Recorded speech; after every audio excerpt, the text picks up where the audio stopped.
Hi everyone, welcome my channel, welcome to the episode. তো আমি এইমাত্র চালচিত্র বলে ছবিটা দেখে উঠলাম, হইচইতে এসছে। এটা খাদান এবং সন্তানের সাথে রিলিজ করেছিল সেই টাইমে, এবং আমি সেই টাইমে আমার একটু সমস্যার জন্য আমি শুধুমাত্র তখন খাদান ছবিটা, সন্তান ছবিটা দেখতে পেরেছিলাম। এই ছবিটা দেখা হয়নি, এবং আমি সিরিয়াসলি আজকে হইচইতে দেখার পর মনে হচ্ছে যে কেন আমি এই ছবিটা মিস করলাম, হলে একটা বিগ স্ক্রিন এক্সপিরিয়েন্স কেন মিস করলাম। এই ছবিটাকে যদি আমার এক কথায় বলতে হয়, আমার বেশ ভালো লেগেছে ছবিটা, এবং হয়তো এবছরের বেস্ট ক্রাইম থ্রিলার আমি বলতে পারি। তো ছবির গল্পটা যদি আমি একটু করে বলি, তাহলে এখানে একটা সিরিয়াল কিলিং হচ্ছে চালচিত্রের আকারে। মেয়েদেরকে ফ্রেম করে তাদেরকে হত্যা করা হচ্ছে। এটা 12 বছর আগে ঘটে গেছিলো, এবং তারপরে এখন 12 বছর পর আবার পুলিশ ডিপার্টমেন্টের কাছে এই কেসটা এসছে। এবং এটা কি সেম খুনি করছে নাকি কোনো নতুন খুনি, কেন সেই খুনটা সে করছে, তার পিছনে কী মোটিভ, এটা দেখতে হলে তোমাকে হইচইতে গিয়ে এই ছবিটা দেখতে হবে। তো এই ছবির মধ্যে যদি পারফরমেন্স নিয়ে বলি, প্রত্যেকে, টোটা রায়চৌধুরী থেকে শুরু করে শান্তনু মাহেশ্বরী, যে বাংলা বলতে পারে না তার পারফরমেন্স এখানে দেখো। এবং সে যে একজন নন বেঙ্গলি, সেই প্রমিনেন্সটাও এই ছবির মধ্যে বেশ রাখা হয়েছে। এবং তার যে একটা বাংলা অ্যাকসেন্টে হিন্দি ভাবটা আসবে, সেটার জন্য তার ক্যারেক্টারের যে আর্টটা, সেটাকেও সেইভাবেই ফ্রেম করা হয়েছে। এছাড়াও যদি বলতে হয়, অনির্বাণ চক্রবর্তীর ক্যারেক্টারটা খুব ভালো, ওয়েল রিটেন, কম সময় আছে, ইন্টারভিউ অব্দি তার টাইম আছে, বাট সে কিন্তু নিজের জায়গাতে খুব ভালো কাজ করেছে। এবং স্পেশালি তার মেয়ে যে রোলটা করেছে, তনিকা আই থিঙ্ক তার নাম, তিনি কিন্তু দারুণ কাজ করেছে। একটা প্যারালাইসিস, ওই অবস্থাতে যেরকম মুখের অঙ্গভঙ্গি সে করছে, সেটা তুমি একদম মনে হবে কি সেই ক্যারেক্টারটা ভেতরে পুরো ঢুকে, যে পুরো রিয়েল তার ওটা হয়েছে, এবং সে কোনো অ্যাক্টিং করছে না, সে তার ওটা রিয়েল জিনিসপত্র বেরাচ্ছে, তো সেরকম লেগেছে।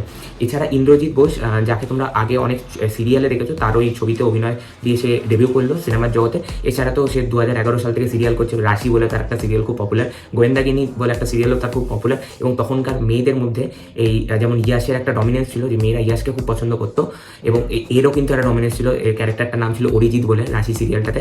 ইন্দ্রজিৎ বোসের কিন্তু খুব দেখতে মাস্কুলার চেহারা, দেখতে সুন্দর, মেয়েরা কিন্তু খুব পছন্দ করতো। তো তাকে তো আমি তো সেই টাইম থেকে চিনি, এবং সেই সিরিয়ালটা আমি খুব দেখতাম। তার কাজও এখানে আমার বেশ ভালো লেগেছে। ডেফিনেটলি ইয়াসের থেকে তো অনেক বেটার কাজ করেছে, এবং তাকে ভালো লেগেছে। এবং একটা যে এই বাডি কপ সিনেমার মধ্যে যে একটা, এই যে পুলিশদের মধ্যে যে একটা ইন্টারাকশন, তাদের যেটা যুগলবন্দি, সেই জিনিসটা কিন্তু এই ছবিটা বেশ ভালো। এছাড়া প্রতিনদীপ গুপ্ত যে জিনিসটা খুব ভালো করেছে, অনেক ছবিতে দেখো না যে পুলিশ যখন কোনো ইনভেস্টিগেশন করছে, তার একটা পার্সোনাল লাইফ থাকে, সে একটা পার্সোনাল ডায়ালেমা থেকে ভুগছে, এই জিনিসটাতে একটা ট্রোপ। তো সেইটাকে, সেখানে যে ড্রামাটা কিন্তু দারুণ, সেখানে ফিল করতে পারে টোটা এবং রাইমার, যে তাদের যে ক্যারেক্টারে, তাদের যে স্বামী স্ত্রীর একটা যে কোথাও গিয়ে বলছে না, তাদের যে সম্পর্কটা ঠিক নেই, এই জিনিসটাকে এত প্রমিনেন্টলি ছবিতে দেখিয়েছে।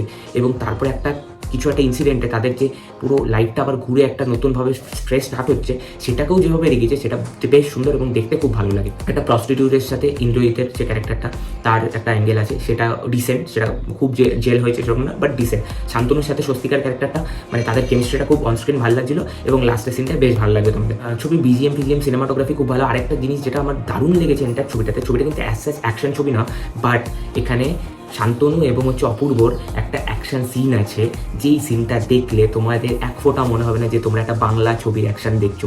এত সুন্দরভাবে কোরিওগ্রাফ, এবং ওই পার্টিকুলার সিনটাতে স্বস্তিকারও হেঁটে হেঁটে আসছে, পেছনে লাইট চেঞ্জ হচ্ছে, কখনো ব্লু যাচ্ছে, কখনো গ্রিন হচ্ছে, কখনো রেড, আবার কখনো ইয়েলোতে। এবং যখন অ্যাকশনটা হচ্ছে, তখন গ্রিন আর রেডে বারবার সুইচ হচ্ছে, গ্রিন রেড ব্লুতে ওই কালার স্কিমটা চেঞ্জ হচ্ছে।